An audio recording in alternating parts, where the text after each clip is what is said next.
So Charles Spencer walks into a room full of royals wearing a Savile Row tuxedo and carrying a folded piece of blue paper that nobody approved, and within about 15 minutes, the entire carefully constructed narrative around Queen Camilla just collapsed on live television. And the thing is, the palace handed him the podium. They literally invited him to speak, wrote a speech for him, loaded it into the teleprompters, and assumed he would just read it because that's what aristocrats do at galas. They smile, they make polite remarks about legacy and unity, and they go home. But Charles Spencer is not just any aristocrat. He's the brother who stood in Westminster Abbey and delivered that eulogy.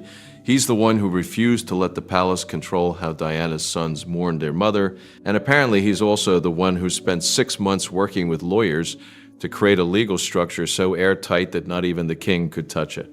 So when he stepped up to that podium at the Victoria and Albert Museum, he wasn't there to surrender anything. He was there to detonate something.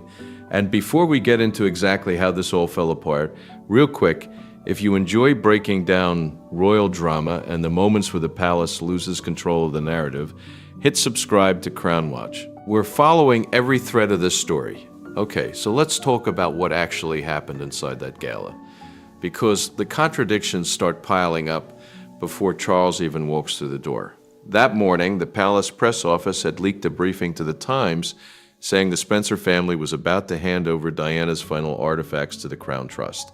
They framed it as healing, they framed it as unity, and they did it deliberately, knowing that if the public expected a surrender, Charles would look like the aggressor if he refused.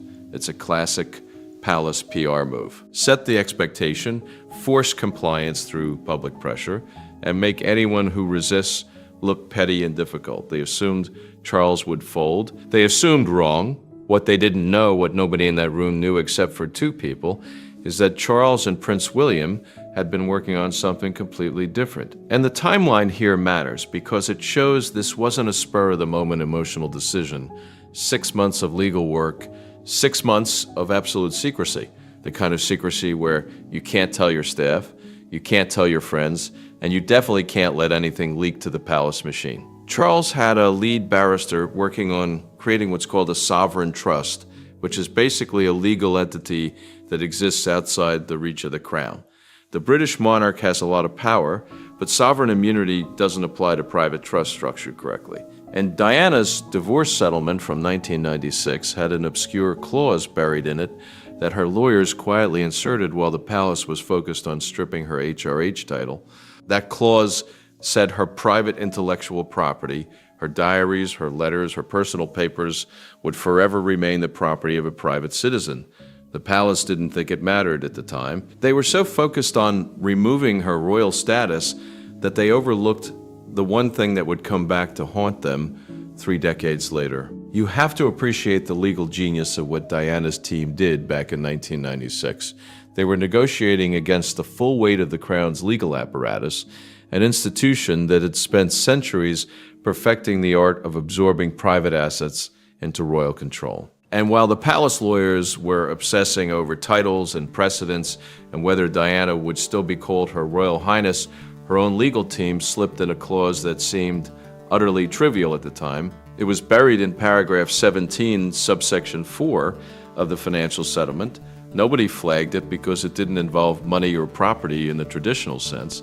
It was about intellectual property, about personal papers, about the intangible things that don't show up on a balance sheet. The palace lawyers read it, shrugged, and moved on to arguing about the divorce payout. They had no idea that 28 years later, that forgotten clause would become the legal foundation for dismantling their entire narrative control operation. And Charles Spencer knew about that clause because Diana had told him about it. She had sat with him at Althorpe one summer afternoon and explained exactly what her lawyers had done and why. She said the palace would try to rewrite her story after she was gone. She said they would wait until enough time had passed, until the public grief had softened into nostalgia, and then they would move in and claim everything. She made Charles promise that he would never let that happen. And Charles Spencer is a man who keeps his promises. So now we're at the gala. Queen Camilla is sitting at the head table wearing the Greville emeralds, which is a choice. Those emeralds have history. They belonged to Queen Mary, then to the Queen Mother, and now they're on Camilla. She's positioned as the matriarch, the woman who outlasted the scandal, the woman who finally secured the crown. Her PR team has spent years softening her image, painting her as the quiet, misunderstood partner of the king. And this gala is supposed to be the culmination of that, the final step in absorbing Diana's legacy into the palace's controlled historical narrative. The white lilies everywhere, Diana's favorite flower, used as decoration at the event where her memory was supposed to be boxed up and archived. It's almost too on the nose. But Camilla is confident.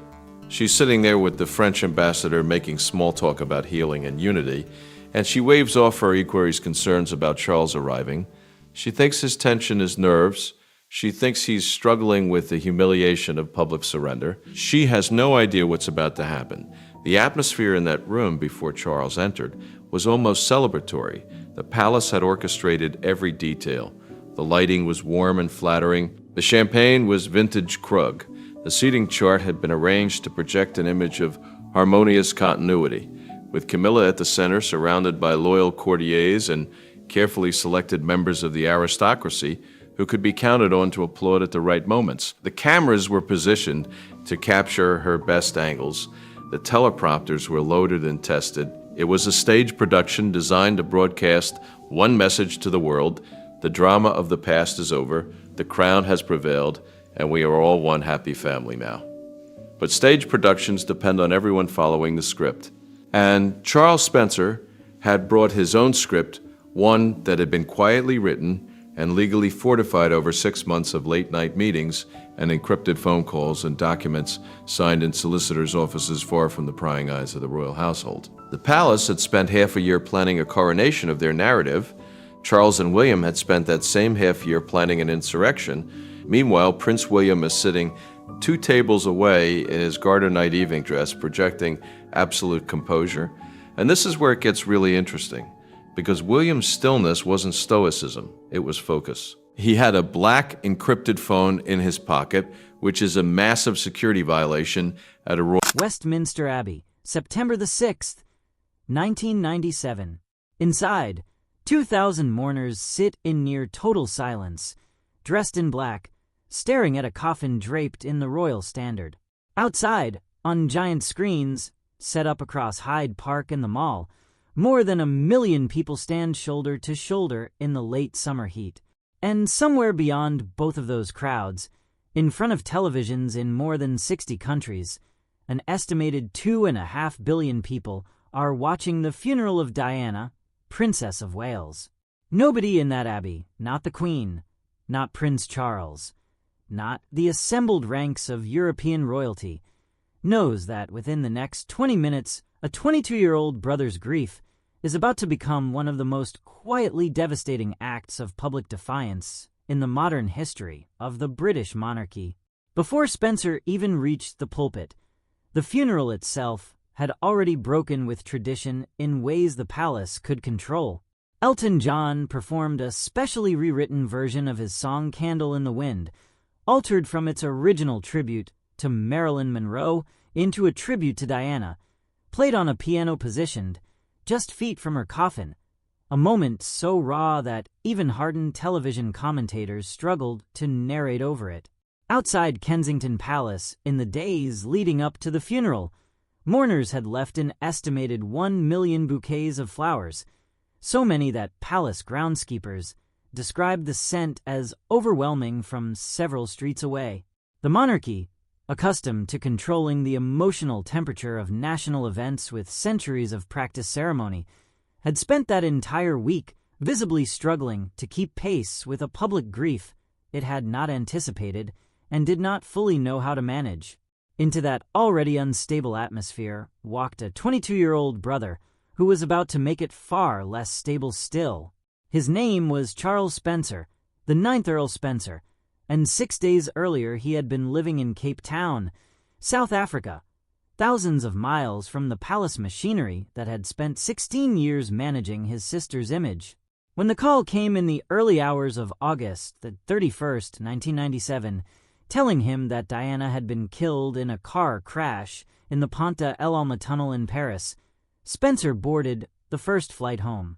He would later tell the royal biographer and podcast host Gyles Brandreth, on Brandreth's show Rosebud that he spent that entire overnight flight from Cape Town to Heathrow in what he simply called being in bits, comforted by a flight attendant who had no idea she was sitting beside the brother of the most photographed woman on Earth. What almost nobody knew for nearly 3 decades afterward is that the eulogy Charles Spencer delivered at Westminster Abbey was not the one he originally intended to write. According to what he told Brandreth on that same podcast, in October of 2024, Spencer landed at Heathrow, still searching for someone else to deliver the tribute. He has described going through a thick address book, running through name after name of friends, clergy, family associates, anyone who might stand up and speak for Diana so that he wouldn't have to. He reached the letter Z without finding anyone he felt was right. So he called his mother. He told her he couldn't think of who should give the eulogy and that he had a terrible feeling it was going to have to be him. His mother's answer, as he recalled it decades later, was simple. It was going to be him. She and his sisters had already decided. For the days that followed, Spencer says he sat down to write something traditional, something about their shared childhood at Park House on the Sandringham estate, about the girl he grew up alongside before the world claimed her. And then, by his own account, he stopped. He realized that a conventional eulogy, the kind read at 1,000 quiet English funerals, would betray who Diana actually was. She had never been conventional. She had spent the final years of her life deliberately, sometimes recklessly, stepping outside the boundaries the institution had built around her, walking through active landmine fields in Angola for the Red Cross, sitting beside AIDS patients in London hospital wards at a time when many people still feared casual contact with the disease, holding the hands of children in hospices when photographers and courtiers alike expected her to keep her distance. Spencer decided he wasn't going to eulogize a princess. He was going to speak for a sister, unfiltered, in front of the very institution that he believed had spent years trying to filter her. By the morning of September the 6th, the funeral procession had already become something the palace's own protocol office had never planned for. Diana's coffin traveled from Kensington Palace to Westminster Abbey, pulled by a horse-drawn gun carriage, following a route lined with crowds so dense that police reported people fainting from the pressure of the bodies packed against the barriers. Prince William and Prince Harry, 15 and 12 years old, walked behind their mother's coffin alongside their father, their grandfather Prince Philip, and their uncle Charles Spencer, a sight that even now is remembered as one of the most quietly harrowing images of the entire funeral. Spencer would later tell People magazine, in a 2017 interview marking the 20th anniversary of Diana's death, that as he stood at the pulpit inside the Abbey, he found himself looking directly across the coffin at his 2 nephews, and that by the final paragraph of his address, he had almost run out of breath, describing it as being nearly out of oxygen. What he said in those minutes at the pulpit has been analyzed by royal historians and biographers for more than a quarter of a century since, among them Tina Brown, the former editor of Vanity Fair and author of the Diana Chronicles, and Sally Bedell Smith, whose biography Diana, In Search of Herself, remains one of the most detailed accounts of the princess's life. Spencer opened by describing himself as speaking on behalf of a grieving family, a nation in mourning, and a world in shock, noting that the tens of millions of strangers watching around the globe felt, in that moment, as though they too had lost someone close to them. He spoke of Diana's compassion, her sense of style, and what he called her natural nobility, a woman who required no inherited title to command the world's attention, someone who had become a genuine standard-bearer for people the world had otherwise forgotten. It was warm, it was moving, and then it turned into something else entirely. Spencer used the eulogy to directly address the 2 forces he believed had hounded his sister to her death and would try to control her memory afterward. He spoke pointedly about the press, referencing the irony that a woman named after the ancient goddess of hunting had, by the end of her life, become the most relentlessly pursued figure of the modern age, chased by photographers on motorcycles through the streets of Paris on the very night she died. It was a line delivered with restrained fury rather than open anger, and it landed in a room filled with newspaper editors and television executives who understood exactly who it was aimed at. But Spencer did not stop with the press. In the eulogy's most quietly loaded passage, he pledged, on behalf of the Spencer family, that they would do everything in their power to protect Diana's sons and to preserve the emotionally open, imaginative way she had been raising them, so that their identities would not be simply absorbed by duty and tradition, but could be allowed to develop as she had intended. To a congregation that included the Queen, Prince Philip, and Prince Charles, seated only feet away, it was widely understood as a direct, unmistakable rebuke of the royal family's own approach to